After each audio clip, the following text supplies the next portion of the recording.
Bueno, pues vamos a empezar. Os damos la bienvenida desde Startup Valencia. Startup Valencia somos la Asociación Valenciana de Startups.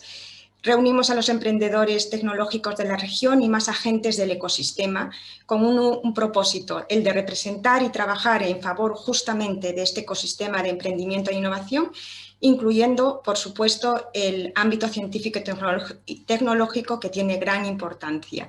Como tenemos el tiempo muy escaso, voy a dar paso ya y vamos a dar inicio al webinar. Sin embargo, voy a decir una cosita chiquitina, que es, por favor, al finalizar este webinar, os pediremos que os rellenéis una encuesta en relación justamente al evento. Así que voy a invitar a Judith Saládrigas, que va a ser la moderadora de este webinar. Os puedo decir de ella que es socia del área de innovación y emprendimiento de RCD, que es un referente jurídico en ecosistema de ciencia, tecnología e innovación, y sobre todo tenemos la suerte de contar con ella como secretaria de la Junta Directiva de la asociación. Así que, Judith, bienvenida.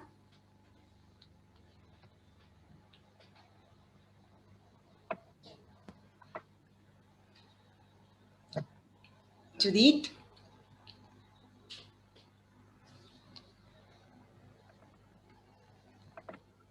Ahora. Muchas gracias, Karina. Buenos días y muchas gracias a todos por acompañarnos en esta primera sesión del Comité Tech Transfer de Startup Valencia.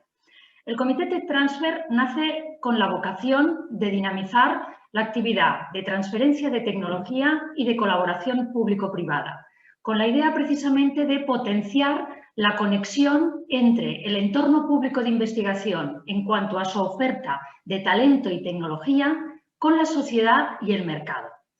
En ese proceso, y considerando que es la primera sesión que hacemos desde el comité, nos parecía imprescindible contar con la comunidad investigadora, porque son los primeros protagonistas en todo este proceso desde la investigación al emprendimiento. Y en este sentido, hemos invitado a investigadores referentes para que nos cuenten su experiencia y compartan su testimonio, sus vivencias en los aspectos más significativos que se producen en todo este camino. En este sentido, os doy la bienvenida a todos, asistentes e invitados. ¿Con qué invitados contamos? Contamos hoy para integrar nuestra mesa de debate y reflexión con José Cammani, que es catedrático de la UPV, a su vez es cofundador de Ipronix Programable Photonics, que es una spin-off de esta universidad, y ha sido reconocido con el premio Jaume I Nuevas Tecnologías en el año 2012 y Premio Nacional de Investigación en el año 2020. Bienvenido, José Cammani. Asimismo, contamos con Judith Anido, directora general de Catalonia Bio y HealthTech, cofundadora a su vez y directora general de la mercantil Mosaic Biomedicals, que és una spin-off del Vall d'Hebron Instituto de Oncología, del Vall d'Hebron Institut de Recerca y de la Institución Catalana de Investigación y Estudios Avanzados ICREA, y además es vicepresidenta de operaciones de la canadiense Northern Biologics. Bienvenida, Judith. También contamos con Andreu Climent, que es investigador de la UPV y cofundador de Corify Care, que es una spin-off del Hospital Gregorio Marañón y la UPV, y ha sido reconocido en este caso como mejor innovador europeo en el año 2020 Comunidad Investigadora. Bienvenido, Andreu. Y finalmente contamos con Pascual Muñoz, que es catedrático de la UPV y a su vez cofundador de VLC Photonics, que es una spin-off de la Universidad Politécnica de Valencia, que fue vendida en parte el año pasado a la japonesa Hitachi High-Tech. Pues bien, bienvenidos todos. Como veis, una mesa de referentes en el ámbito de la investigación. Os cuento un poquito la dinámica, la repasamos. Se trata de una mesa donde yo voy a formular una serie de preguntas, algunas de carácter plenario y otras de forma individual, con la idea de que podáis participar todos compartiendo esas vivencias en los aspectos clave, como decíamos, desde la investigación al emprendimiento. Entonces, para no robaros más tiempo, que vosotros sois los verdaderos protagonistas, empezamos la mesa con la siguiente pregunta. ¿Cuál ha sido vuestro principal estímulo como investigadores? Bueno, ¿Quién arranca? Empiezo yo, alguien tiene que empezar, arranco yo. Muy bien. Muy brevemente, para que podamos intervenir todos. A mí, en primer lugar, la necesidad de formarme, ¿no? y de poder ampliar los conocimientos, porque la investigación tiene una parte de formación muy importante. Normalmente, no se suele asociar con esa actividad, pero la componente formativa es quizá la más intensa de todas. Y después, obviamente, aplicar mis conocimientos en la generación de conocimientos y avances en mi campo. Esos han sido los dos principales estímulos. Muy bien, muchas gracias. Bueno, si queréis sigo yo y bueno, aquí totalmente de acuerdo con José, ¿no? Yo siempre creo que el estímulo que has tenido como investigador siempre es esta curiosidad, ¿no? O necesidad de querer pues solucionar un problema. En este caso, pues yo estaba dedicada a la investigación en oncología, pues en este caso poder aportar soluciones nuevas o descubrimientos que te ayudarán, pues, en este caso, a tratar la enfermedad de una manera más eficiente con lo que teníamos actualmente, ¿no? Y siempre ha sido esta intriga, ¿no? O esta curiosidad de crear o descubrir este conocimiento, estas nuevas evidencias científicas que te ayudarán pues, a alcanzar este reto, que es de mejorar al final, ¿no? La vida, la calidad de vida de los pacientes o de la sociedad en general. Muy bien, muchas gracias. ¿Andreu? No te escuchamos, Andreu. Ahora sí me oís, ¿no? Vale, la investigación es un reto y tal como decían Judith y José, el poder trabajar en investigación es levantarte cada día y hacer una cosa nueva. Y el sentir que además eso que haces es algo que estimula, que permite que las cosas mejoren. Y si además consigues que de vez en cuando alguna de las múltiples cosas que haces en investigación de verdad sirva para algo, pues es verdad que te vas a gusto a dormir. Yo creo que eso al final es lo que nos mueve a todos, el reto constante por aprender y seguir mejorando las cosas. Pascual. Judith, yo un poco más tengo que añadir. Ellos tres lo han resumido muy bien. Yo quizás también añadiría a lo de hacer cosas nuevas, hacer cosas diferentes, ¿no? Es decir, pues en las carreras se nos forma pues en tecnologías que son conocidas y en investigación tenemos la posibilidad de acceder o de estudiar o desarrollar nuevas tecnologías y que además pues efectivamente son nuevas y se hace de una forma diferente a lo ya establecido, ¿no? Y esta es un poco, al menos ha sido mi motivación, hacer cosas nuevas y diferentes. Muy bien. Nos quedamos entonces, si os parece, con las ideas de la necesidad de formarnos, ese es uno de los estímulos, la necesidad de aplicar el conocimiento, retos por aprender y hacer cosas diferentes y sobre todo solucionar problemas, ¿no? Quizás sería un poquito el resumen a esta primera cuestión. Segunda cuestión. ¿Cómo ha sido de importante el mercado en el desarrollo de vuestra actividad de investigación? ¿Quién quiere empezar ahora?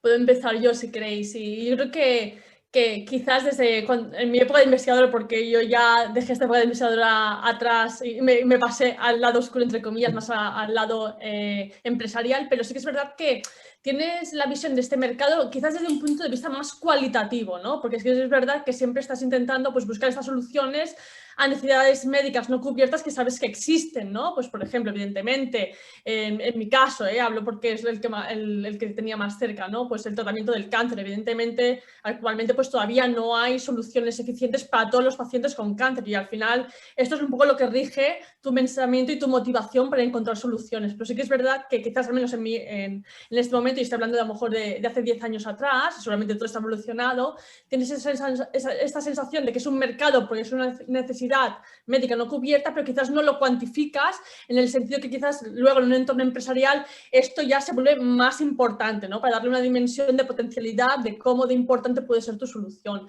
Entonces yo diría que desde el punto de vista investigador el mercado era importante, pero quizás desde un punto de vista más cualitativo, ¿no? De ir a generar soluciones a necesidades médicas no cubiertas como tales, sin ponerle quizás estos números o esta cuantificación. Muy bien, muchas gracias. Yo, por mi parte, si os parece, continuando con lo que contaba Judith, por lo menos en nuestro caso, el mercado parecía algo tremendamente lejos. Nosotros teníamos un problema muy grande, en nuestro caso las arritmias cardíacas, donde hay muchísimos pacientes y donde nuestra leitmotiv de investigación, además de la curiosidad, que probablemente fuese la primera de las razones, era tratar de conseguir que lo que hiciésemos mejorase personas. Pero claro, cuando estás en ciencia te das cuenta que hacer artículos científicos, por muy buenos que sean, en realidad termina ahí. Parece un fin en sí mismo y eso frustra mucho ver que no de verdad está llegando a todo el mundo. Y en nuestro caso, pues nosotros habíamos hecho artículos muy buenos, alguna patente, pero descubrimos que había empresas que estaban consiguiendo llegar e incluso estaban funcionando económicamente y las habían comprado grandes desarrolladores que tenían tecnología peor que la que nosotros habíamos desarrollado. Y fue lo que nos animó a acercarnos a entender cómo eso había pasado. Es verdad que ahí fue fundamental programas como el Cash Impulse, en nuestro caso, o gente que te acercase a entender qué es el mercado para ver cómo poder aplicar tu tecnología. Y a partir de ahí eso empezó a rodar y, bueno, la verdad es que ahora estamos muy contentos y creciendo en mercado y en dispositivo. Muchas gracias. Bueno, en mi caso, por ejemplo, por ser muy breve, ¿no? Tendría que decir que en un principio pues, el mercado no ha sido importante, puesto que realmente durante años lo que yo he realizado ha sido investigación, digamos, un poco con problemas abiertos, como he mencionado anteriormente, por una necesidad de formación y de conocer más la tecnología. No hay dos campos iguales y es importante precisar que en el mío, pues cuando yo era más joven, empecé a investigar, pues los recursos eran mucho más limitados y muchas veces la posibilidad de hacer una investigación que llegara al mercado estaba muy lejana. Posteriormente, con el desarrollo de las tecnologías, en este caso de semiconductores y de fotónica integrada, que es el caso mío, pues este acceso se ha abierto.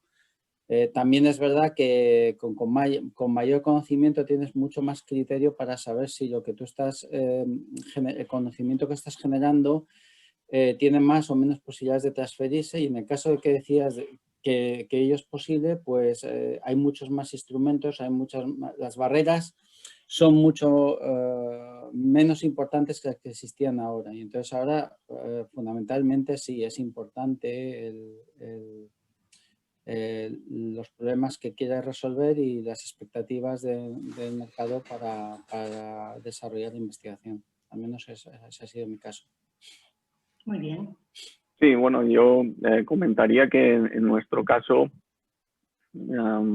formamos parte del grupo de investigación con José Cammani y empezamos en este campo que, tal y como lo conocemos hoy, 10 años después no existía, que es la fotónica integrada, y nos involucramos con otras universidades y otras empresas europeas que veían que podía florecer un mercado alrededor de esta tecnología.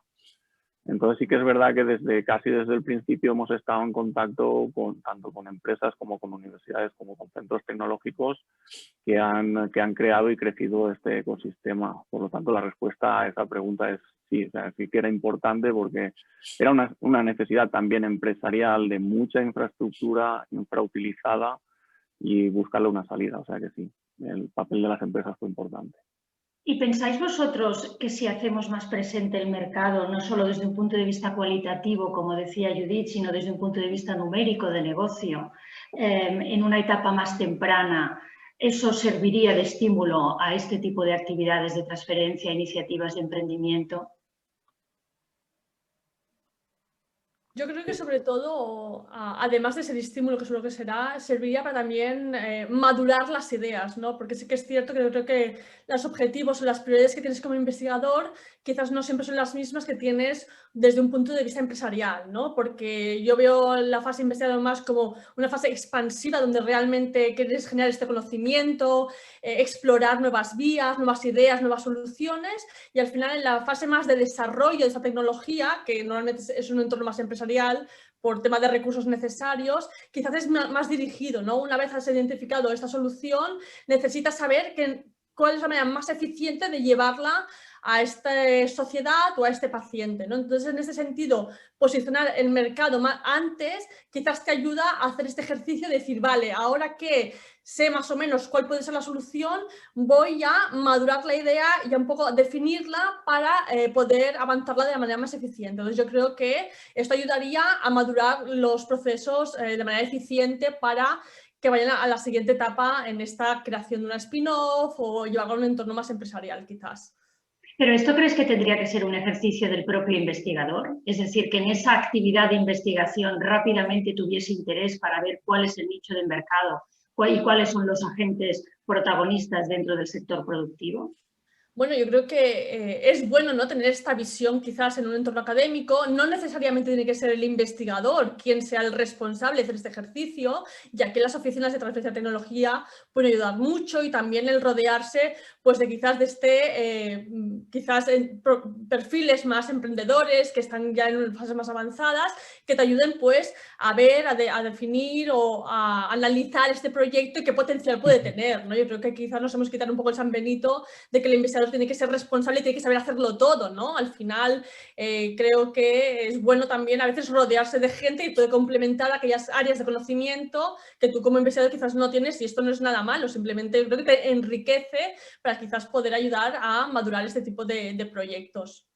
Totalmente, o sea que no con la idea de que lo tenga que hacer él mismo, pero que tenga esa inquietud y que se rodee a través de la oficina de transferencia de quien sea para identificar cuál es la oportunidad que pueda existir en el mercado para su solución.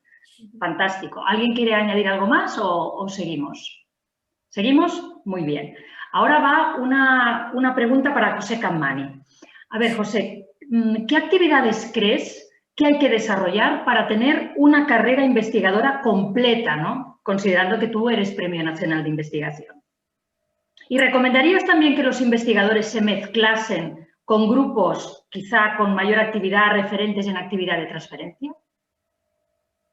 Bueno, pues yo diría que bueno, hay excepciones, pero en mi caso, por ejemplo, ha sido un proceso evolutivo. Es decir, a lo ya mencionado anteriormente, de que en principio yo creo que es muy necesario completar y desarrollar un proceso bastante exigente de formación y especialización, porque es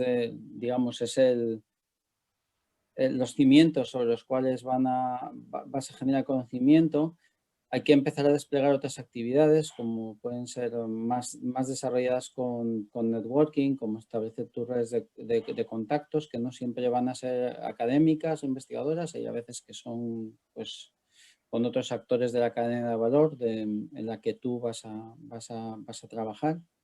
Y una vez que se completan esos pasos, pues yo creo que se está en una situación de poder transferir en sentido amplio, tanto como pura transferencia de la tecnología que tú has generado, como el lanzamiento de empresas de base tecnológica. Y eso es porque en ese momento ya tienes una idea más concreta de los problemas que puedes resolver con el conocimiento que generas. Puedes seleccionar aquellos que te parece que son realmente de mayor impacto o más para la sociedad. Y obviamente todo esto lleva un tiempo. Hay casos que lógicamente excepcionales, ¿no?, de gente que tiene muy claro que en principio puede empezar a emprender y se lanza a la piscina, es más arriesgada. Pero en cualquier caso, y respondiendo también a la segunda pregunta que me hacías, yo creo que sí, que es absolutamente necesario, porque también al investigador le ayuda un poco a aprender o a ver otras visiones si se mezcla o entabla contacto con grupos que ya tienen una cierta actividad, puede entender a través de ese proceso de contacto y un poco perderle miedo al proceso de emprendimiento y aparte de aprender buenas prácticas, por supuesto. Entonces sí, absolutamente, respondiendo a tu segunda pregunta. O sea, que tú crees que forma parte de un proceso evolutivo y que al final igual la propia curiosidad para hacer cosas nuevas, una vez ya tienes una confianza en todo el conocimiento que has aprendido, pues te tendría que llevar a lo mejor de forma natural o si no, con el estímulo de otros compañeros que ya estén posicionados, ¿no?, a integrarte, ¿no?, a vincularte a nuevas actividades más en la línea del emprendimiento o actividades más cercanas a lo que es el mercado, ¿no? Sí, yo diría que sí. Aparte que ayuda mucho a quitar un poco el miedo a lanzarse, porque ves que otras personas pues han tenido las mismas dudas, han pasado más o menos por el mismo proceso por el que tú estás pasando. Si eres más joven, yo creo que creo que es bastante útil, de hecho. Muy bien. No sé si hay alguien del resto que quiera añadir alguna matización. Yo por lo menos creo que es casi fundamental. Yo creo que a ver, al final no hay yo por lo menos no lo veo como solo una evolución personal, sino una evolución de toda la sociedad. Y uno lo ve en la universidad. Yo salí de la carrera hace ya 15 años Entonces, encontrar grupos de investigación potentes hace 15 años no había tantos como hay ahora, había mucho menos, estaba el de José, y el hecho de que esos grupos ya hubiesen hecho el trabajo de llegar a ser potentes en investigación, es decir, en conseguir buenos artículos, hizo creer a otros grupos de investigación o a otras personas más jóvenes que eso era posible. Entonces, cuando alguien, además de hacer esa buena investigación, fundamental para luego tener algo que transferir de calidad, hace el salto siguiente, que es llevarlo a mercado, creo que nos arrastra a todos los que venimos un poco detrás a entender que es posible, que te puedes acercar a esos referentes, intentar aprender de lo que les ha ido bien, también de lo que les ha ido mal, a veces también es fundamental, casi que más, y perder un poco el miedo a equivocarte. Yo creo que todos en esta vida, si algo hemos aprendido, y lo creo que la investigación te forma, es en la resiliencia, en ir peleándote y siguiendo hacia adelante. Yo creo que eso, cuanto más pronto en la carrera científica uno es consciente y está en contacto con, mejor. Eso no significa que todos los científicos tengan que acabar siendo emprendedores, ni mucho menos, pero que sí sería bueno que dentro de los grupos de investigación se fomentase que los doctorandos y los postdocs tuviesen contacto con este mundo para poco a poco, si es su vía de desarrollo, poder saber cómo formarse y cómo avanzar en ella. Muy bien, hay un comentario en el chat que al hilo del punto del debate, si os parece, lo comparto, ¿no? Que dice, los investigadores rara vez son buenos empresarios. ¿Qué opináis vosotros de esto? Yo, si queréis, bueno, puedo comentar. Yo hice esta transición, ¿no?, de científico a empresario, pero yo creo que hay de todo como en todas partes, ¿eh? Y creo que lo que decía Andreu es súper importante, es que no tiene por qué todos los investigadores convertirse en empresarios. Yo creo que aquí es muy importante saber el investigador qué papel quiere jugar. Yo creo que hay investigadores que son muy buenos y tienen un perfil muy investigador, puramente investigador, y tienen que continuar dedicándose a eso porque es lo que quieren hacer, es lo que les gusta y es lo que saben, y hay quizás otros perfiles de investigador que les pique quizás este gusanillo más emprendedor y quieran dedicarse, ¿no? Yo siempre digo que además para mí el sentimiento, ¿no?, de emprendedor y de investigador es quizás parecido, porque al final, si lo simplificas mucho, de lo que se trata al final es de coger un proyecto que te lo sientes tuyo, intentar avanzarlo y hacer lo que sea necesario para que la solución llegue a su objetivo, ¿no? Yo creo que aquí la investigación y el emprendimiento es muy parecido en el sentido que tienes este sentimiento, ¿no? Entonces, bueno, ya te digo, pueden haber investigadores que decidan continuar siendo investigadores y se apoyen en perfiles complementarios que le puedan traer, ¿no?, pues este conocimiento más emprendedor y más de la parte empresarial, y otros investigadores que quieren dar este salto, ya sea, y muchas veces al final pues van aprendiendo con la práctica. En mi caso, por ejemplo, yo decidí formarme oficialmente haciendo un MBA en Estados Unidos, que es un mercado que en ese sentido de emprendimiento tiene mucha más trayectoria que nosotros y tienen programas ya muy bien estructurados que te pueden dar las herramientas para hacerlo. Entonces, a mí esto me ha servido como para acelerar, pero también he de decir que al final donde realmente aprendes, y esto es muy parecido cuando haces una carrera, es en la práctica y en el día a día y haciéndolo, ¿no? Entonces yo creo que hay todo tipo de perfil de investigadores, aquellos que quizás no sean tan buenos o quizás no les interesa tanto hacer este salto al emprendimiento, y me parece fenomenal, y otros que sí. Yo creo que lo importante es saber que todas las opciones son válidas y todas las opciones pueden ser muy buenas soluciones. Simplemente tienes que saber y definir qué rol quieres jugar y rodearte de la gente que te pueda complementar en aquellas facetas o funciones que a ti no te interese o no quieras desarrollar en esta fase de emprendimiento. Muy interesante, yo totalmente de acuerdo. Yo creo que la clave está en qué rol quiera jugar el investigador, ¿no? Si quiere llevarlo en primera persona o considera que su aportación de valor vamos en otra línea y entonces tiene que completar el equipo con esos otros perfiles. Y al hilo de lo que decías, ¿tú consideras que en España tendríamos que fomentar o dirigir las acciones formativas a este perfil? O sea, esa experiencia que tú tuviste en el extranjero, ¿tú crees que esto se podría trabajar más en España para ayudar a la comunidad investigadora a encontrar su posición en el camino del emprendimiento? Yo creo que en España tenemos buenísimas escuelas de negocio, ¿no? Como el IES, ESADE, Instituto de Empresa, que te ofrecen paquetes formativos, en MBAs o másteres específicos en management o otros. Sí que es verdad que quizás una formación específica que yo encuentro en Estados Unidos, que quizás aquí en España todavía creo que no está del todo desarrollada, es esta formación combinada MBA focalizada en el sector salud, ¿no? En mi caso, que yo, como sabéis, pues mi investigación fue en oncología, estoy muy focalizada en el sector salud. Entonces, sí que me gustaría ver más iniciativas en ese sentido, que al final te den las herramientas para poder acelerar esta formación. Pero repito, es que no es necesario que todo el mundo que quiera hacer una spin-off tenga una formación de MBA como en mi caso. Y de hecho, se ha visto, se ha hecho un análisis, se ha visto que solo el 50% de los CEOs de empresas tienen un MBA, con lo cual yo creo que es una herramienta muy válida. En mi caso, encajaba perfectamente en cómo quería desarrollar mi perfil profesional, porque también quería aprovechar vivir en el extranjero, tener esta experiencia en un país donde había ya este histórico, ¿no?, de tradición emprendedora, pero sí que es verdad que no es fundamental o estrictamente necesario para desarrollar una carrera también como emprendedor. Muy bien. ¿Alguien quiere sumarse, añadir algo más? Yo a ese respecto, y volviendo a la pregunta original, ¿no?, de si los científicos son buenos o malos emprendedores, creo que es que no tienen, o sea, es una pregunta que también puede pasar dentro de los emprendedores. Hay buenos, hay malos. Si uno viene a hacer cosas que de verdad se le escapan dentro de su círculo de confianza, y es lo que hacemos los científicos casi cada día, lo primero que aprendes es que tienes que rodearte de gente que sepa hacer aquello que tú no sabes. Entonces, tú puedes aprenderlo y puedes intentarlo, pero incluso cuando te formes en algo, lo mejor es acercarte a gente que ya lo ha hecho y que sabe hacerlo y a dejarte aconsejar.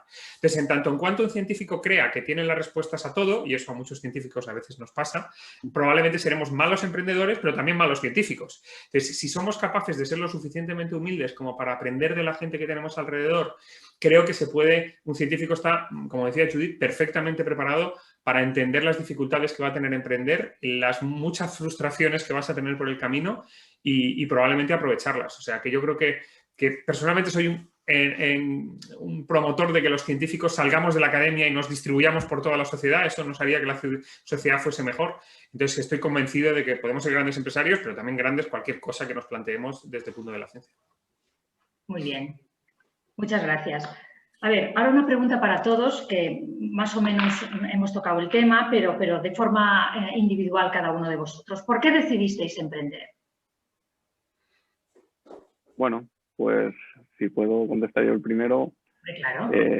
Haré mías algunas de las palabras que ya se han dicho aquí. Es que pues después de hacer investigación y publicar los artículos, uno se pregunta, vale, ahora ¿puedo seguir haciendo esto ad eternum o puedo hacer algo diferente sin dejar de hacer esto, ¿no? Y efectivamente esa fue mi motivación. A ver, esto que he escrito en un artículo o esto que yo sé hacer, soy capaz de que alguien me lo compre y tenía esa inquietud por saber si era de utilidad para alguien más allá de una publicación científica. Y esa fue, digamos, la principal motivación. Muy bien. Yo, además de esa, yo plantearé otra que creo que es importante, que es la económica. Es decir, desafortunada o afortunadamente, dentro del mundo de la ciencia no podemos estar todas las personas que hemos hecho la tesis.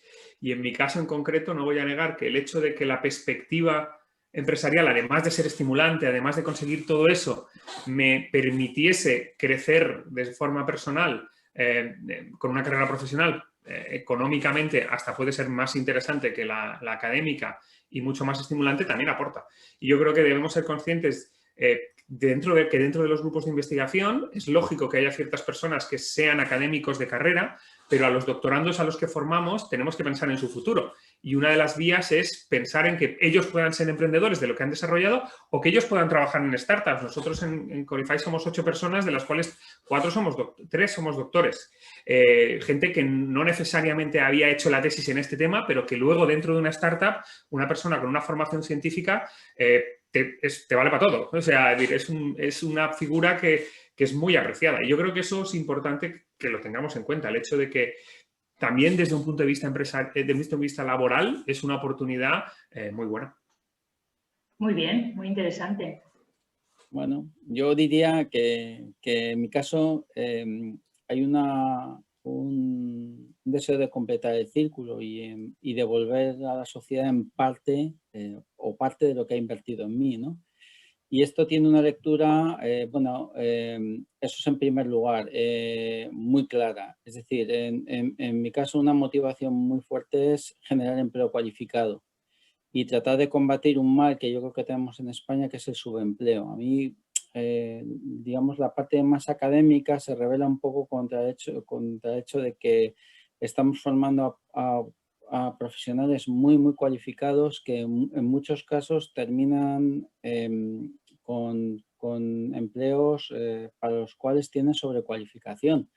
A mí no me parece que sea eso muy justo, ¿no? Porque después de haber hecho un esfuerzo para formarles y darles una educación y una formación de mucha calidad, terminar haciendo actividades que requieren menor cualificación, pues creo que primero va a desmotivar a nuestros estudiantes y segundo, pues no contribuye para nada digamos, a la transformación del país. Eso para mí es muy importante.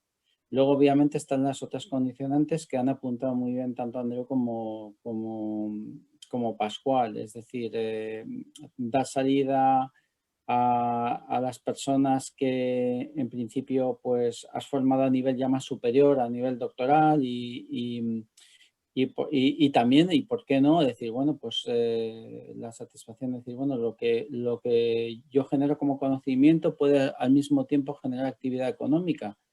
Esas son digamos, mis motivaciones. Muy bien.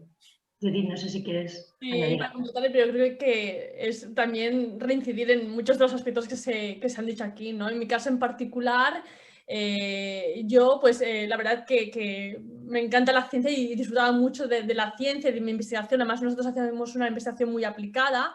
De hecho, nosotros colaborábamos con muchas empresas farmacéuticas que nos venían y nos pedían que si por favor les podíamos ayudar a mejorar los fármacos que estaban desarrollando, buscando, encontrando biomarcadores, viendo en qué tipo de tipos tumorales podían funcionar mejor, pero sí que un poco yo tenía la frustración de que al final venían a nosotros a pedirnos ayuda o nosotros generábamos conocimiento, pero nunca éramos capaces de influir en estadios más tardíos, ¿no? De este desarrollo de cuando este fármaco realmente se probaba en pacientes o llegaba a pacientes, se comercializaba, etcétera, etcétera. Pero en cambio tenías el convencimiento de que con nuestra formación y nuestro conocimiento, en específico con el mío, podíamos realmente contribuir y ayudar a que este desarrollo posterior se hiciera de manera más eficiente y mejor, ¿no? Entonces, esta frustración se juntó temporalmente con que recibí una beca de la Fundación Rafael del Pino, que para aquellos que no la conozcan es una fundación que realmente estimula el liderazgo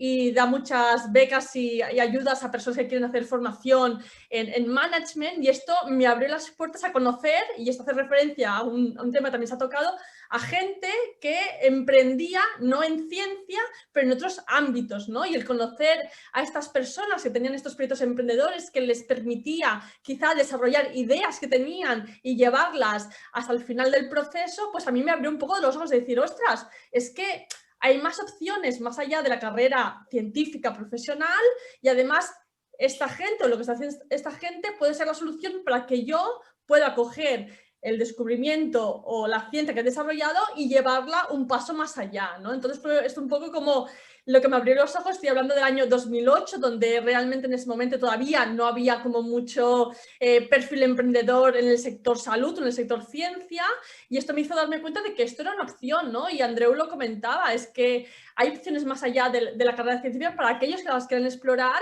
y yo creo que es bueno ser conscientes de estas opciones, ¿no? Entonces, este fue el gusanillo que me picó, y que se juntaron estos dos factores para un poco mostrarme el camino de qué manera yo podía eficientemente pues seguir desarrollando esta investigación científica o estos descubrimientos y darle formato, convertirlo realmente en una solución terapéutica para los pacientes. Qué interesante todo lo que contáis, ¿no? O sea, a mí me lleva a pensar que es investigar fuera de vuestra zona de confort para ver cómo puedo canalizar todos estos conocimientos, qué alternativas hay donde me quiero posicionar. Y luego otra cosa muy interesante que se ha dicho, que es que igual la motivación es tanto individual, ¿no? Es decir, ver qué hay más allá de la publicación, ver si soy capaz de solucionar un problema a la sociedad, participar luego del desarrollo del proyecto en una etapa más madura, ¿no? Es decir, oiga, yo no solo quiero quedarme aquí en la fase de salida al mercado, sino ver esto cómo se va transformando, cómo va evolucionando, pero además luego hay una motivación colectiva, ¿no? O con un planteamiento más generoso hacia los demás, en el sentido de devolver a la sociedad lo que ha invertido en mí, ¿no? contribuir al modelo de cambio productivo impulsando que investigadores se conviertan o participen de proyectos de emprendimiento y, por tanto, dar una salida profesional y potenciar que haya empleo cualificado. Con lo cual, todos estos argumentos en esta doble dimensión me parecen muy interesantes y creo que pueden ser muy útiles para los que nos estén escuchando, para que piensen y reflexionen dónde se ven, ¿no?, en todo este mare magnum y qué es lo que les gustaría probar como investigadores de verdad, en el sentido del gusanillo de a ver dónde yo me encuentro. Fantástico. Entonces, ahora una pregunta para Judith. A ver, Judith, ¿cómo crees que se podría mejorar la transferencia de proyectos al entorno empresarial, teniendo en cuenta toda tu experiencia? Bueno, pues yo creo que, de hecho, algunos de los temas ya los hemos tocado, ¿no? Empezando por, ya desde muy temprano en esta carrera científica investigadora, poder aportar esta visión de alternativas que puedes tener, pues, para realmente seguir desarrollando, pues, las tecnologías, los descubrimientos que obtienes en un entorno más académico, en estos role models que se le llaman, que son a lo mejor emprendedores que lo han hecho antes, con lo cual te das cuenta, ¿no?, de que, bueno, pues esta es una opción, que hay gente que lo ha hecho y que más o menos pues le ha podido ir bien, o es una opción alternativa a quizás esta carrera investigadora, ¿no? Yo creo que acercando estos perfiles al mundo más investigador, más puro, yo creo que esto ayuda, ¿no? Yo creo que aquí también las oficinas de transferencia de tecnología juegan un papel fundamental, ¿no?, en tener esta relación continua con los investigadores para ayudarles, ¿no?, a entender si estos descubrimientos, esas tecnologías tienen potencial más allá en el mercado, si realmente están solucionando una necesidad no cubierta actual, etcétera, etcétera. Y luego, quizás ya en un contexto más de país, pues quizás aprovechar de hacer este llamamiento, ¿no?, que también creo que lo que hace falta es financiación específica, ¿no?, para poder ayudar a esta transición de proyectos académicos para que se maduren y se definan más como proyectos de desarrollo, ¿no? Porque sí que es verdad que cuando llegas a este punto en que tienes este descubrimiento científico, tienes que plantearte hacer experimentos que se llaman más de prueba de concepto o de confirmación del potencial de la tecnología. Normalmente estos son tipos de análisis o tipos de experimentos que son un poco más costosos y que es difícil encabirlos en un contexto académico, ¿no? Y quizás no tenemos todas las herramientas antes de acudir a una firma de capital riesgo para poder financiar este tipo de experimentos más enfocados a explorar este potencial de mercado, ya que sí me gustaría, creo que evidentemente esto es un proyecto y un objetivo de país, que seamos capaces de valorizar y de transferir toda esta ciencia que es de tan altísima calidad en España en proyectos innovadores, ¿no? Entonces aquí también daría llamamiento para que nos lo creamos como país y pongamos las herramientas para poder hacer este paso y este salto, ¿no? Entonces creo que estos son algunos de los factores que realmente podrían ayudar a que esta transición, esta transferencia de conocimientos fuera un poco más eficiente. O sea, que haya quizá mayor visibilidad de los referentes que hay para estimular al resto de la comunidad y, a su vez, que haya mayores herramientas que ayuden a valorizar, transferir y, por tanto, también financiar, ¿no?, el hecho de que salgan estos activos que se han generado en el entorno público para hacer pruebas de concepto, pruebas piloto, para ver si son capaces realmente de cubrir una necesidad, ¿no? ¿Encuentras que hay déficit en este tipo de herramientas de apoyo para que esto pase? Desafortunadamente sí, tenemos un déficit claro y yo creo que es uno de los valles de la muerte, ¿eh? Y yo lo he vivido en mis propias carnes. Al final, el poder dar forma a un proyecto académico para un contexto más de desarrollo de esta innovación, en un contexto muchas veces más empresarial, lleva meses de personas con un perfil específico que te pueden ayudar a madurar esta idea, ¿no? Y entonces, si no tienes un poco de apoyo financiero, incluso en mi caso, ¿no?, fue un año de construir esta idea, ¿no?, para que puedas realmente durante este año dar forma, tener esa pequeña financiación para las 2 o 3 pruebas de concepto, para empezar a hablar con inversores, para darle forma. Esto es muy difícil, no todo el mundo se puede permitir estar un año a la espera de a ver si consigo que esto se convierta realmente en un proyecto de spin-off o empresarial, ¿no? Aparte también la transferencia de tecnología lleva su tiempo, etcétera, etcétera. Entonces yo creo que hay algunas herramientas, pero todavía no son suficientes y esto lo marca de manera muy clara cuando vemos los indicadores europeos de innovación. Sabemos que España es muy buena o es comparable a otros países europeos desarrollados en cuanto a calidad de nuestra investigación, pero a la hora de transferir esta investigación a proyectos innovadores, ahí fallamos. ahí fallamos bastante, ¿eh? Y uno de los factores que, como ya sabéis, bien conocido, los recortes que hemos sufrido en los últimos años, realmente se ve que la inversión pública, pero también privada, en esta innovación o en esta estimulación de la I+D, estamos muy por debajo de la media europea, casi a la mitad, ¿no? Creo que en España estamos en torno a un 1,2, si no recuerdo mal, la media europea es un 2,2% del PIB, ¿no? En reinvertir. Entonces, esto es una necesidad, como decía, es que nos lo hemos de creer como país, que esta es una herramienta no solo para generar conocimiento, no solo para generar empleos de calidad, es un motor económico que es muy importante, nos hará ser más competitivos como país. Entonces creo que aquí tiene que haber una apuesta clara desde gobierno para que esto suceda de manera más eficiente. Es que tenemos los ingredientes, ¿eh? O sea, Claro. la calidad de perfiles y ciencia no falta. Falta que lo podamos transferir de manera eficiente. Esto es uno de Que tenemos que seguir insistiendo en que al final, a nivel de administración pública y de todo lo que es el sector fuera de la comunidad investigadora, asuma su responsabilidad para intentar que ponga los recursos necesarios para acercar la actividad de transferencia al nivel de excelencia de la actividad de investigación. Porque no tiene sentido estimular la comunidad investigadora si luego no ponemos los ingredientes para facilitar, ¿no? Porque si queremos, pero luego no podemos, pues al final no cumplimos con el objetivo. Muy interesante tu reflexión. No sé si queréis... El problema incluso está un poquito más abajo, porque tampoco puedes tener España plagada de universidades tecnológicas y que tus ingenieros tengan que ir a trabajar a otro país.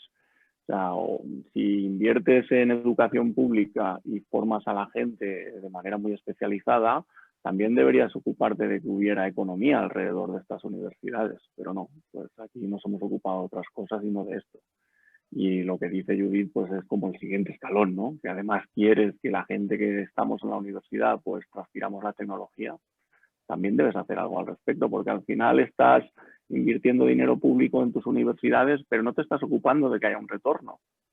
Es más, ese retorno, esos impuestos, tus estudiantes a los que les has financiado la carrera, lo están pagando en Alemania, en Suecia o en Noruega, que además son los que te han prestado el dinero, con lo cual es un descalabro completo. Y esto después de 20 años de distintos gobiernos.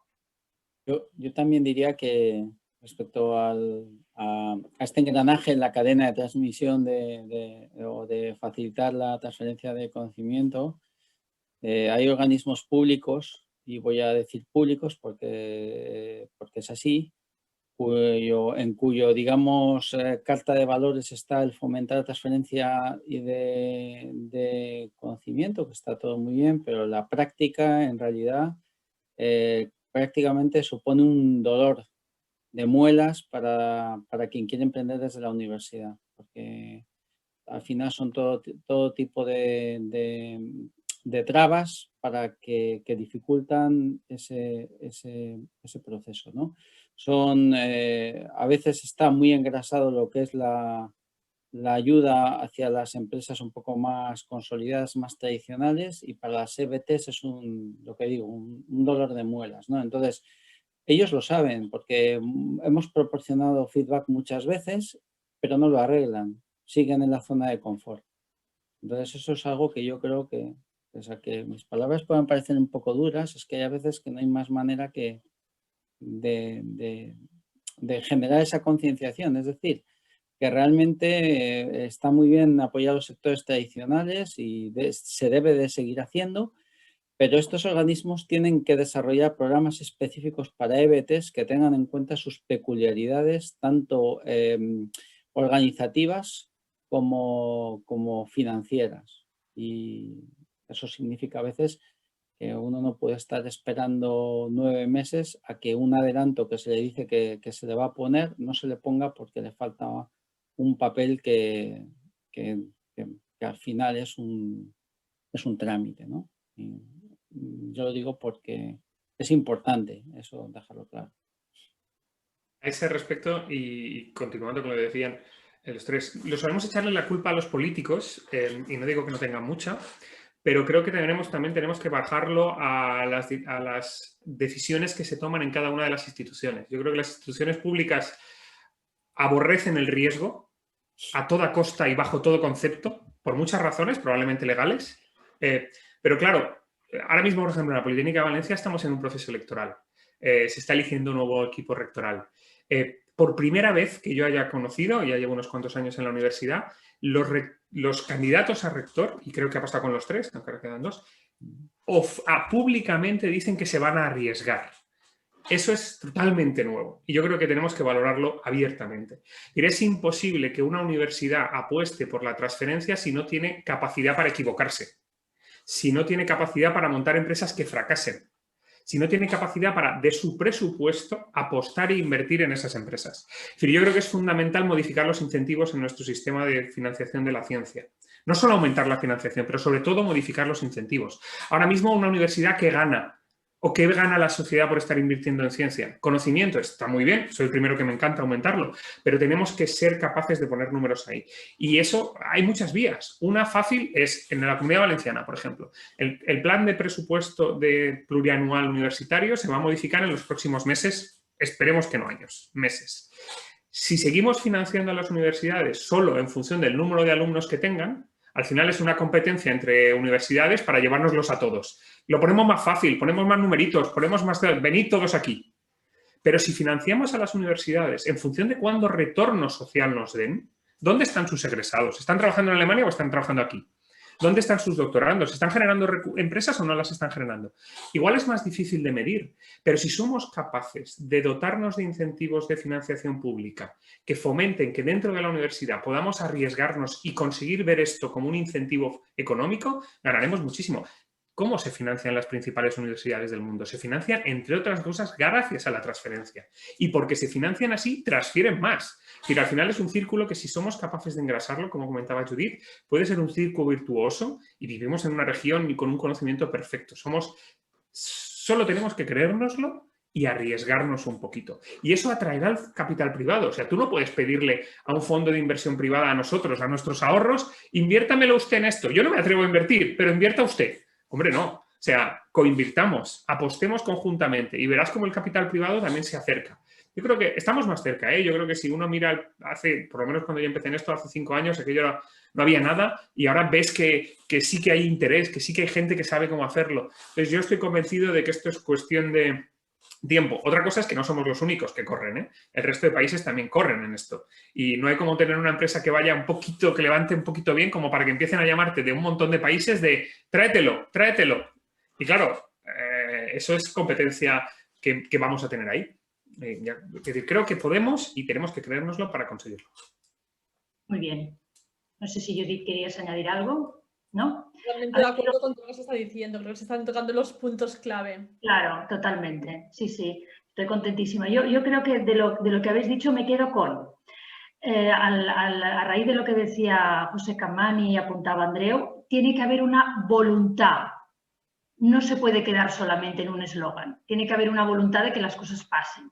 Y cuando hay una voluntad hay que decidir. Y cuando hay que decidir hay que arriesgar. Entonces hay cosas que pueden salir bien y hay cosas que pueden salir mal. Pero tenemos que hacerlo desde una posición posibilista, aunque evidentemente cuidando la minimización de los riesgos. Pero si no avanzamos en esa dirección, lo digo porque ahora vosotros sabéis que está en proceso el cambio de la ley de la ciencia, que puede de alguna manera contribuir, ¿no?, a estimular a que los centros de investigación hagan más cosas y no se quede con un planteamiento mucho más ejecutivo, en la línea de luego tener la obligación de rendir cuentas y que haya un impacto en la reasignación de fondos en función precisamente de los impactos logrados de forma efectiva, ¿no? Entonces yo creo que esto puede contribuir. Yo desde el punto de vista legal creo que es necesario, pero en mi experiencia práctica, y veo que vosotros lo compartís también, lo que es imprescindible ya no es que el marco normativo nos apoye, que también, sino que hay una voluntad interna de hacer las cosas y de avanzar y de arriesgar y de apostar y de coger ejemplos comparados y de posicionarse. Totalmente. Pero la voluntad sale de los incentivos. Quiero decir, en tanto en cuanto, por ejemplo, es lo que hablábamos antes, de por qué emprendes. Si yo tuviese la vida solucionada, pues igual me quedaba en mi casa y no emprendía. Como necesito ganarme la vida, emprendo. Pues es lo mismo. En tanto en cuanto las instituciones públicas necesiten transferir su conocimiento y demostrar que de verdad tiene impacto, probablemente aparezcan las voluntades y de ahí arranquen el éxito. Muy bien. A ver, Andrea, una pregunta para ti, que es verdad que ya lo hemos tocado, porque como al final el debate estoy contentísima porque está haciendo muy rico, pues hay muchas cosas que ya las hemos comentado un poco. La pregunta es, ¿qué posición, ¿no?, en esa línea, qué posición deberían adoptar los centros públicos de investigación para fomentar realmente la actividad de transferencia? ¿Y qué papel o qué posición tienen los doctorandos y los postdoctorandos? Creo que esto ya lo has tocado. No sé si quieres insistir o añadir algo más. Yo por lo menos sí plantearía una cosa. Yo hice la tesis entre Valencia y Alemania y me resultó muy curiosa la gran diferencia que existía en el planteamiento, incluso de los directores o directoras, a la hora de cuando te formaban aquí para hacer la tesis, estoy hablando de hace unos 10 años, parecía que te estaban formando para ser catedrático o catedrática. O sea, tu objetivo en la vida era acabar siendo catedrático o catedrática. Y en cambio en Alemania mis compañeras y compañeros es que decían, pero ¿por qué me voy a quedar en la universidad? O sea, si donde de verdad hay trabajo, para lo que me estoy formando es para llegar al mercado privado y crecer, salir ya en una posición de partida más alta. Yo creo que esto va llegando aquí, pero todavía nos cuesta. Todavía he oído a muchos profesores y profesoras de universidad decirles a estudiantes de grado, ¿para qué hacéis el doctorado si no va a haber plazas en la universidad? Y eso es tremendo. Eso es tremendo, es un desastre como país. O sea, es decir, si somos capaces de que los grupos de investigación, las escuelas de doctorado, fomenten el que la gente investiga por generar conocimiento y por hacerlo llegar a la sociedad, creo que habremos hecho un gran paso. Y yo creo que para eso, y concretando la pregunta, creo que las instituciones públicas deben esforzarse porque, además de formar académicamente a los doctorandos y postdocs, darles conocimientos en que esto existe, ponerles en contacto con este ecosistema, no porque, como decía antes, todos tengan que hacerlo, pero por lo menos que sepan que esta es una oportunidad. Muy bien, no sé si alguien quiere añadir algo. Bueno, yo por abundar en lo que ha hecho Andreu antes, insistir en la visión de riesgo, ¿no? Como en este caso voy a hablar de la universidad más que de otros organismos públicos de investigación. La universidad tiene que arriesgar y además es que yo lo he insistido alguna vez cuando he tenido la oportunidad de hablarlo con las personas que gestionan, en este caso, mi universidad.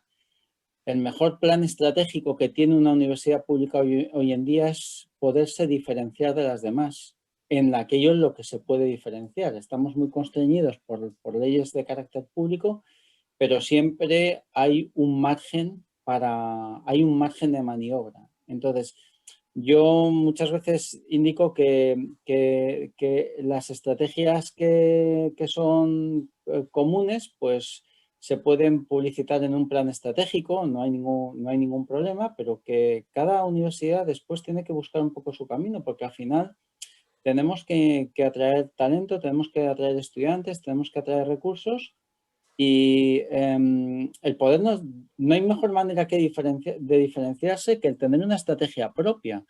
Y hoy en día esa estrategia propia pasa por arriesgar. Muy bien, me parece muy interesante, ¿no? Esa necesidad de diferenciación y de tener una universidad singular que sea capaz de atraer un perfil determinado de talento, ¿no? Y arriesgar, en definitiva, con estas iniciativas, con estas actividades que son las que estamos comentando. A ver quién se anima, ¿no? A partir de aquí. Muy bien. Una pregunta para Pascual en este caso. Pascual, ¿qué aconsejarías precisamente para potenciar los impactos de las empresas de base tecnológica? ¿No? Lo digo porque en tu caso, que habéis tenido la experiencia de vender en parte a una compañía extranjera, ¿qué potenciarías para que esto se pudiese quedar más en España, dinamizar la economía, contribuir al cambio de modelo económico? Bueno, la pregunta es muy amplia. Yo creo que tiene muchísimo recorrido. Yo quizás lo circunscribiría un poquito a nuestra experiencia en VLC Photonics, ¿no? Nosotros empezamos en un sector que era prácticamente inexistente, en un mercado ultra pequeño, ¿no?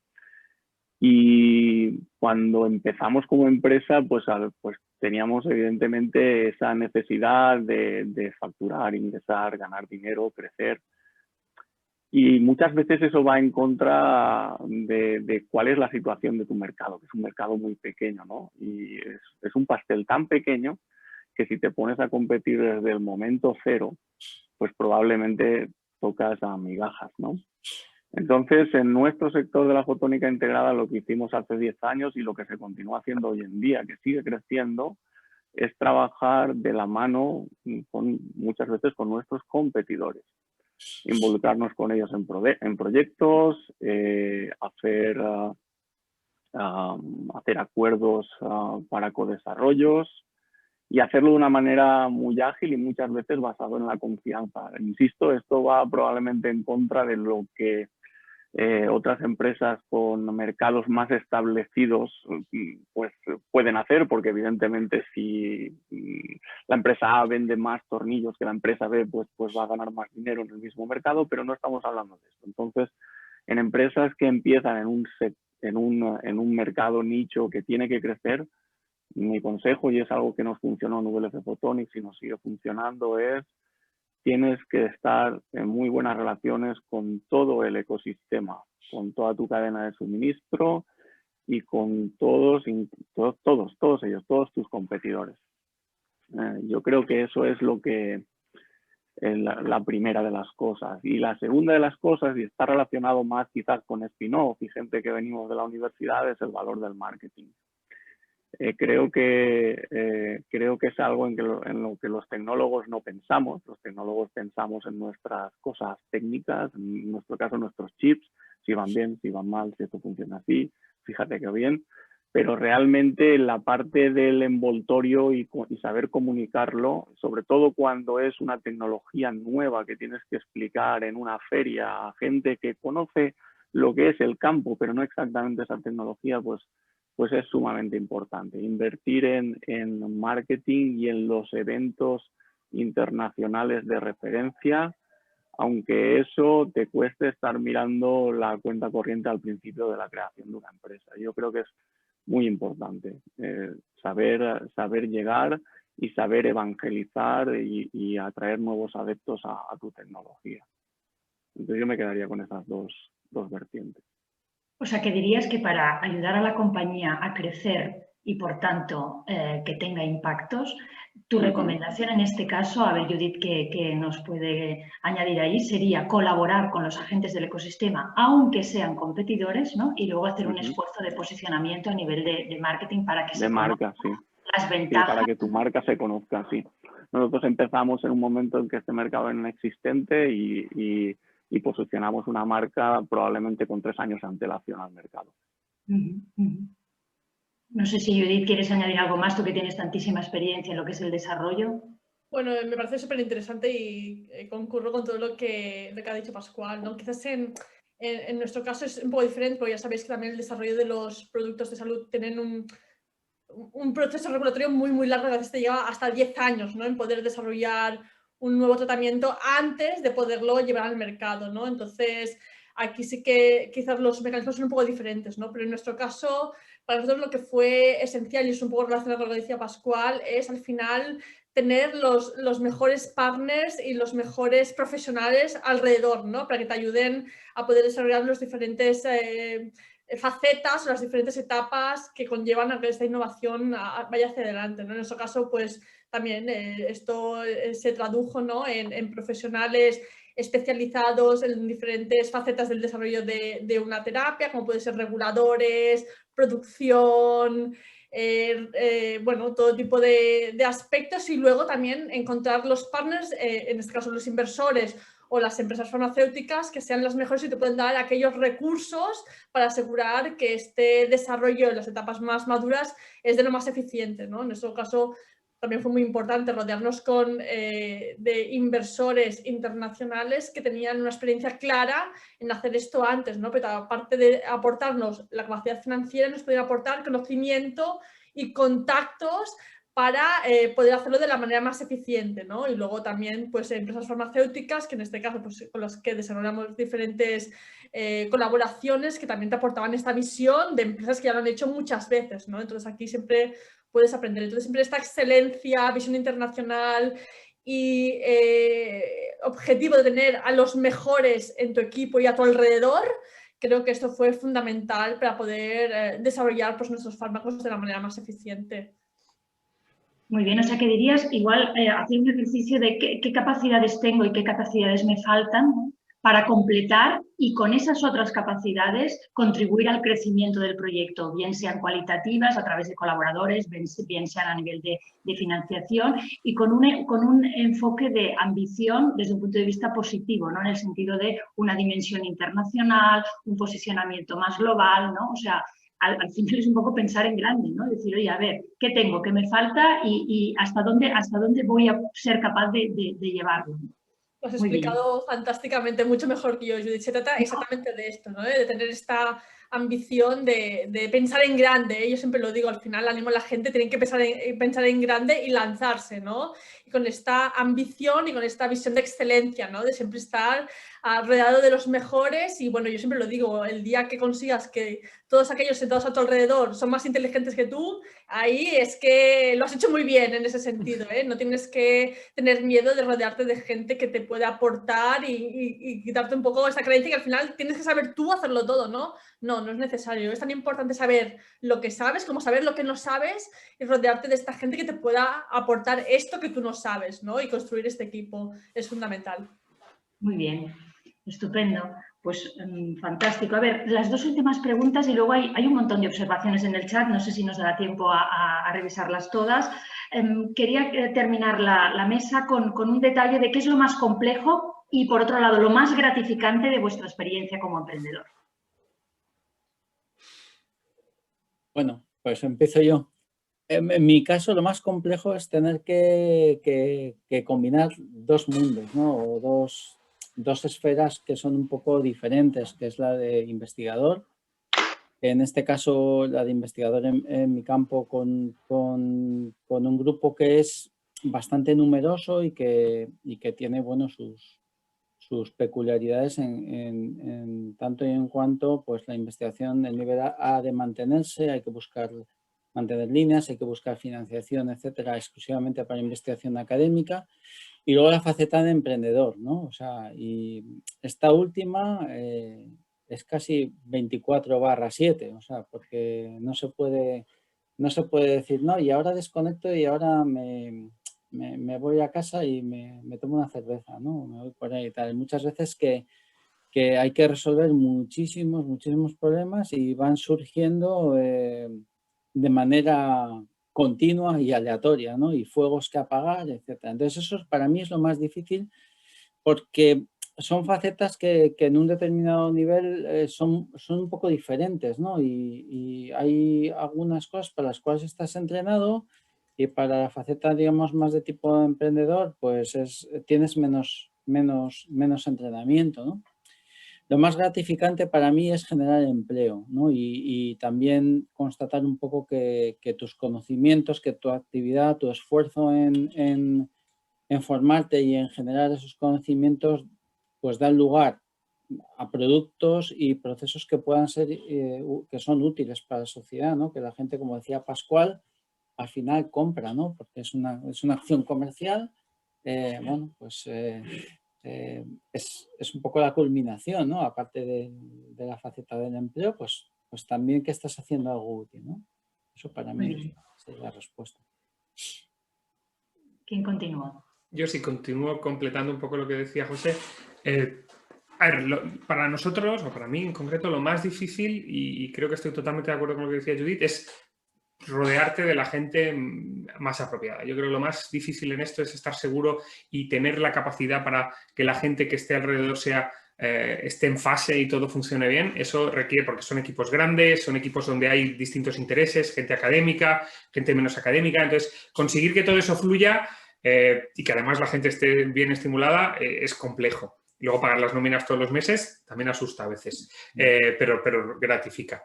Y lo más gratificante, sin duda, es cuando ves que las cosas funcionan. Hoy estamos usando, o sea, yo soy teleco, electrónico. Entonces, ver que hoy o cualquier día se está usando nuestro equipo en un quirófano durante un procedimiento de operación a corazón y que el paciente va a salir mejor gracias a tecnología que tú has desarrollado, hombre, pues gratifica. Aunque es verdad que es 24/7, ¿eh? Vamos apagando fuegos uno tras otro sin parar.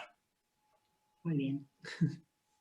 Yo, bueno, si queréis continúo yo y creo que se ha mencionado ya simplemente por reforzar la idea, ¿no? Evidentemente es muy gratificante, ¿no? Ver que a lo mejor este descubrimiento científico o esta innovación que has desarrollado en un laboratorio, al cabo de unos años pues está ayudando, ¿no? Pues a personas concretas, en mi caso pues a quizás darles una esperanza o una nueva herramienta para poder superar un cáncer, ¿no? Esto lo miras en perspectiva y es wow, ¿no? Esto del laboratorio al paciente, esto es muy gratificante, pero creo que sobre todo lo más gratificante es ver que personas como nosotros, al final no dejamos de ser personas normales, hemos podido influenciar y hacer que esto pase, ¿no? No son otros, no, hemos sido nosotros. Yo creo que esto nos lo hemos de creer, ¿no? Al final cada uno de nosotros somos capaces de crear un impacto que cree un cambio fundamental, y una mejora fundamental.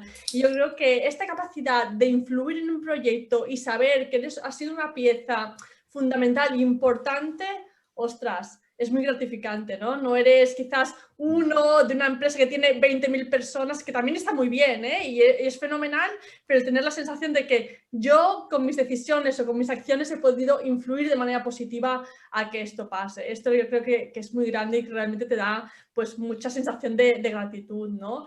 Y quizás lo más complejo, que es lo que decían, ¿no? Y me hace mucha gracia que se ha mencionado un par de veces lo de apagar fuegos, ¿no? Yo siempre digo que los emprendedores somos como bomberos, estamos todo el día apagando fuegos, ¿no? Y es de tener quizás... que tengas una persona de un perfil que sepas gestionar esto bien. Yo siempre digo también que emprender no es para todo el mundo, ¿no? Porque sí que es verdad que es un entorno, pues quizás de esto de cada día... problemas o retos diferentes, vamos a llamarle retos que tienen una connotación positiva, yo creo que es lo que es, ¿no? Y tener esta visión o esta capacidad de enfrentarte a los problemas y generar soluciones, ¿no? De manera muy rápida, muy dinámica, y esto es básicamente, yo creo, es nuestro día a día, enfrentarte a retos y aportar soluciones. Al final yo creo que se puede resumir en esto, ¿no?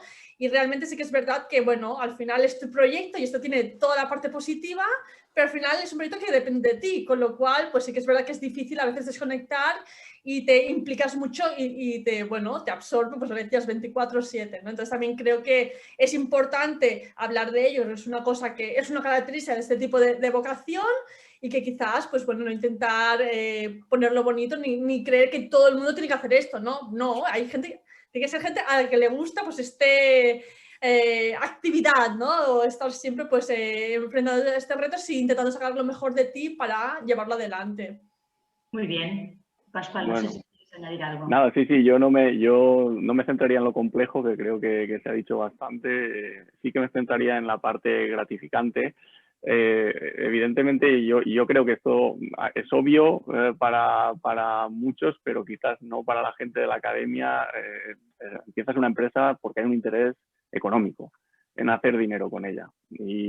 Pero sí que es verdad que si consigues eso, luego es como una especie de efecto en avalancha que se va multiplicando y suceden todas esas otras cosas que luego te das cuenta que son las que más te tocan, ¿no? El corazón, ¿no? Y yo, siguiendo un poco en la línea de lo que han dicho los demás, diría que para mí, pues, una de las mayores satisfacciones, si no la mayor satisfacción, fue un día que entré en la oficina de VLC Photonics y vi un grupo de gente trabajando y me quedé como unos segundos pensando y dije, ostras, ¿no? Aquí hay 10 o 12 personas trabajando en algo que pues lanzamos desde la universidad. Les enseñamos, evidentemente ellos son validísimos y han hecho mucho más de lo que nosotros ya podemos soñar.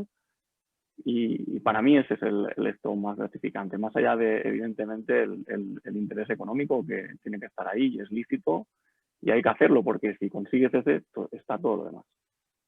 Muy bien, muy interesante. Pues me quedo con las ideas de la utilidad para la sociedad en general, ¿no? Pero en particular ayudar a la vida de las personas. Esto me ha parecido muy interesante, ¿no? Esto como objetivo genérico. Y luego a nivel personal, pues esa duplicidad que implica esa complejidad, ¿no? Por tanto, hay que estar dispuesto a estar sometido a un entorno de una sobreexigencia, ¿no? Porque tienes que estar un poquito a todo, pero con mucha valentía porque constantemente estás apagando fuegos y luego con mucha energía, ¿no? Porque es lo que decías, ¿no? Al final no desconectas en ningún momento. Y luego me ha parecido también muy interesante la reflexión de Judith y de Pascual en el sentido de lo hemos hecho nosotros, ¿no? Esto ha salido de una idea nuestra y a partir de ahí mira todo lo que se ha generado. Yo creo que eso es muy importante, creérselo, dar visibilidad y por eso estáis aquí, ¿no? Por eso quería yo contar con vosotros un poco como referentes para animar a nuestra comunidad. Y para terminar, ¿os apetece dar una recomendación final a nuestros asistentes, que ya estamos fuera de hora y sé que estáis súper liados y no querría tampoco alargarlo mucho más? ¿Qué recomendación daríais?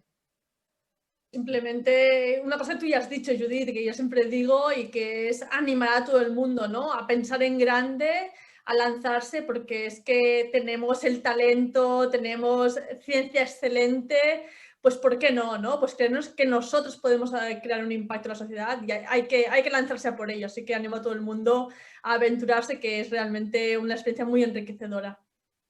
Muy bien. Totalmente. Yo, por decir una cosa, continuando con eso, no tener miedo a equivocarse. Yo creo que hay que tener una buena base, eso también, es decir, no hay que lanzarse por lanzar, es decir, hay que saber que te estás lanzando a por algo que tiene una base, hay que estudiar y trabajar mucho para que de verdad las cosas estén listas, pero incluso el mejor de los proyectos puede fracasar y no pasa nada. Es decir, vendrá otro. Y de hecho creo que tenemos que, por lo menos yo, lo que buscas es gente que lo haya hecho, le haya ido bien o le haya ido mal, porque te hace falta acercarte a ella. Entonces, no tener miedo a equivocarse creo que es fundamental. Yo también... Bueno, vale, adelante, no, José. vale. No, simplemente quería decir que y quiero ponerle un ejemplo también personal. Yo desde hace 2 o 3 años estoy con otro proyecto, UPV Fab, y pues yo os recomendaría que cuando comentéis vuestra idea de proyecto y os encontréis 5 personas que os digan que no y que es muy difícil, que la hagáis. Porque es realmente entonces donde vais a tener una alta posibilidad de éxito o de fracaso, si es que da igual. Pero si es de éxito va a ser grande de verdad. Eso diría. Si os dicen que no 5 veces, coged ese proyecto. O sea, que nuestra recomendación sería que para adelante, que nos lo tenemos que creer, que hay que arriesgar, hay que seguir apostando y a ver hasta dónde llegamos, pensando en grande, siendo valientes y, por tanto, un poco empoderados, ¿no? en esa labor. Y si hemos llegado hasta aquí, ¿por qué no podemos dar el siguiente paso? Muy bien. Pues muchísimas gracias a todos. La verdad es que tenemos varios comentarios en el chat, pero como os decía, para no alargarlo, al final yo creo que ha cundido la sesión, o al menos es lo que he leído en los primeros comentarios que se habían puesto, o sea que fenomenal. Yo espero que todo el mundo haya disfrutado tanto como yo, que he disfrutado como una loca, con lo cual muchísimas gracias a todos y os emplazo en la próxima sesión del Comité Tech Transfer a ver qué se nos ocurre para seguir enredando y para seguir avanzando. Muchísimas gracias.